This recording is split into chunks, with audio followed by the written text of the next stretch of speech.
Assalamualaikum warahmatullahi wabarakatuh. Selamat siang pemirsa.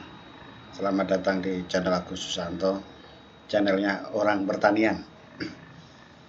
Pada kesempatan kali ini kita akan berbagi informasi yang kami kumpulkan dari berbagai macam sumber untuk memberikan inspirasi maupun informasi yang mungkin dapat menambah pengetahuan kita tentang budidaya tanaman.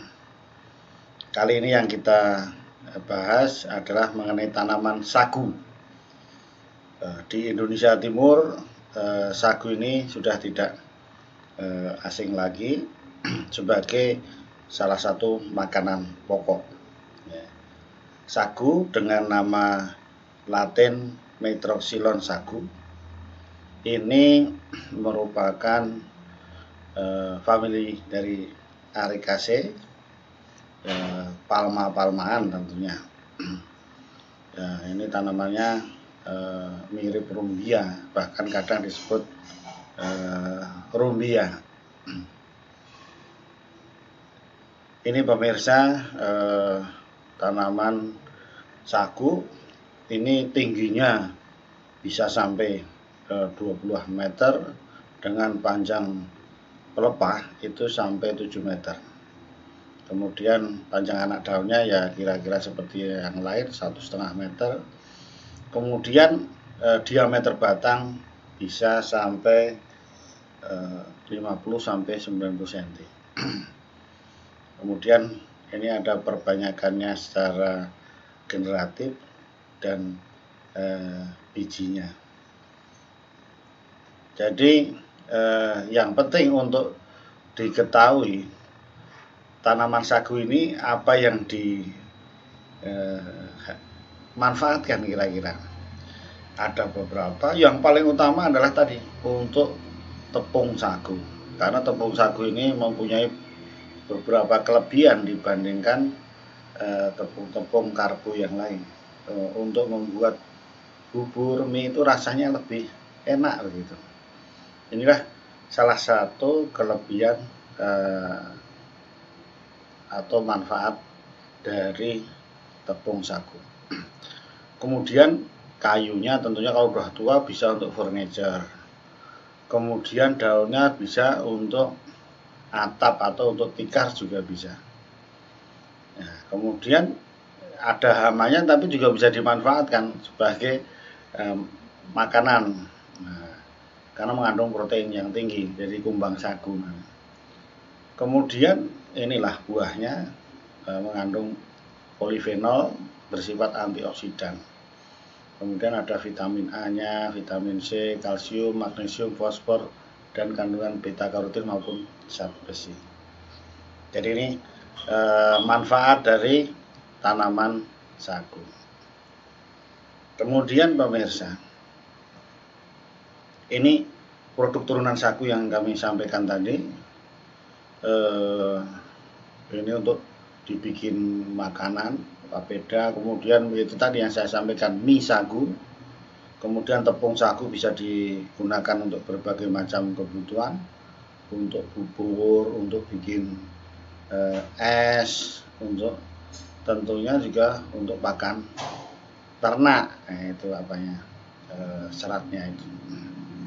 Jadi ini tadi produk turunan sagu yang mempunyai kelebihan rasanya yang sangat enak tadi itu. Kemudian yang tidak langsung tadi manfaat dari ulat sagu itu proteinnya tinggi dan sangat enak untuk dimakan.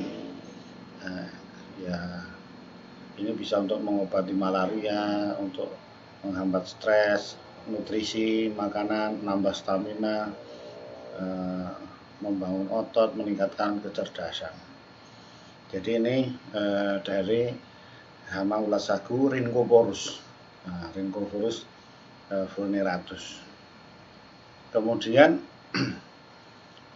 biasanya tanaman sagu ini tumbuh secara alami, tapi sekarang ini justru bisa dibudidayakan. Nah, harus kita ketahui cara tumbuhnya, yaitu curah hujannya 2000 sampai 4000 mm per tahun. kemudian ketinggiannya menengah, nah, itulah.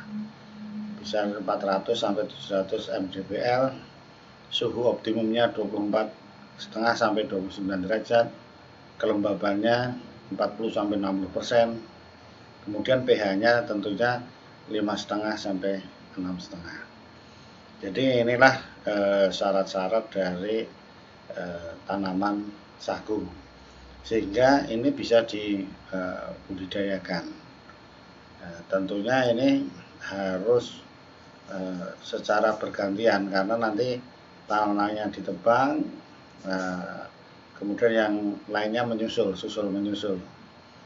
supaya tidak terjadi lag kalau dipanen terus tidak ada. Jadi sistem penanamannya harus diatur dengan box strain, supaya tersedia secara terus menerus. Nah, ini yang budidaya tanaman sagu. Jadi pembibitan sama, jadi dengan bibit itu bisa dibibitkan sampai 12 bulan ya. Nah, jadi perbanyakannya secara generatif tadi biji, kemudian secara kultur jaringan juga bisa dilakukan untuk pembibitan tanaman sagu ini. Nah, ini cara penanamannya. Bisa didahului dengan pembersihan lahan, kemudian jika ada tanah seperti gambut yang matang ini dibikin parit-parit, dibersihkan supaya untuk penanaman. Nah, ini akhirnya penanaman bibit sagu seperti ini menggunakan lubang 30 kali 30 kali 30 cm. Kemudian jarak tanam seperti kelapa sawit juga 9 kali 9, sehingga populasi menjadi 143 tanaman per hektarnya.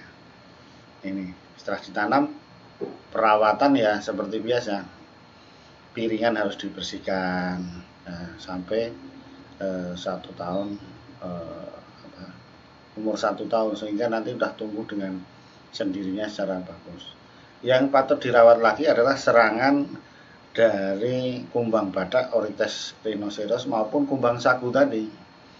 Nah, dua-duanya ini bisa menyerang, dan tentunya bisa dikendalikan secara berbagai macam cara. Salah satunya dengan menggunakan feromon. Nah, feromon yang dipasang untuk kedua hama ini sudah ada. Jadi bisa menarik Oryctes maupun Rhynchoporus. Nah, jadi kalau produknya namanya Orycmas ini, jadi bisa mengendalikan hama keduanya ini. Berikutnya pemupukan tentunya. Nah, kalau dikebunkan ya harus dipupuk berdasarkan umurnya, bisa berbagai ini yang direkomendasikan. Intinya pupuknya juga harus lengkap, ada urea, ada P-nya, fosfornya, ada CL-nya, KCL-nya, K-nya, maupun kiseritnya, yaitu Mg-nya. Jadi untuk berdasarkan umur untuk pemupukan tanaman sagu ini. Ya, jadi ini harus diperhatikan. Sumber fosfatnya agak seling-seling, ada yang RP, rock fosfat, ada yang TSW yang mudah tersedia. Ya, ini per tanamannya, per umurnya berbeda-beda. Kemudian pemanenan. Jadi pemanenan itu umur berapa yang bisa dilakukan, yaitu biasanya 6 sampai 7 tahun. Yang tingginya itu sudah mencapai 10 sampai 15 meter.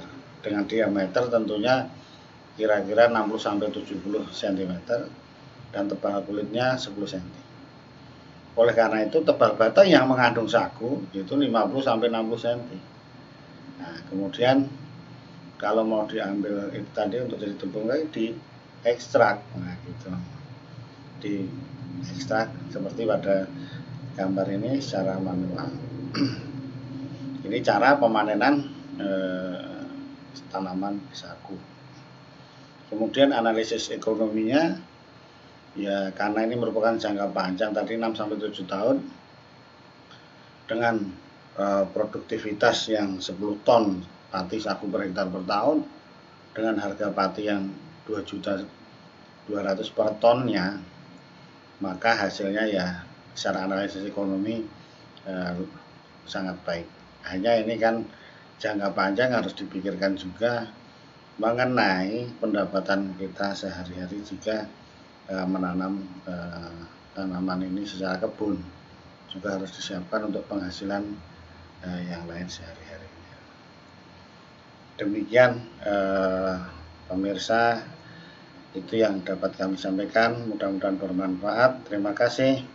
Assalamualaikum warahmatullahi wabarakatuh.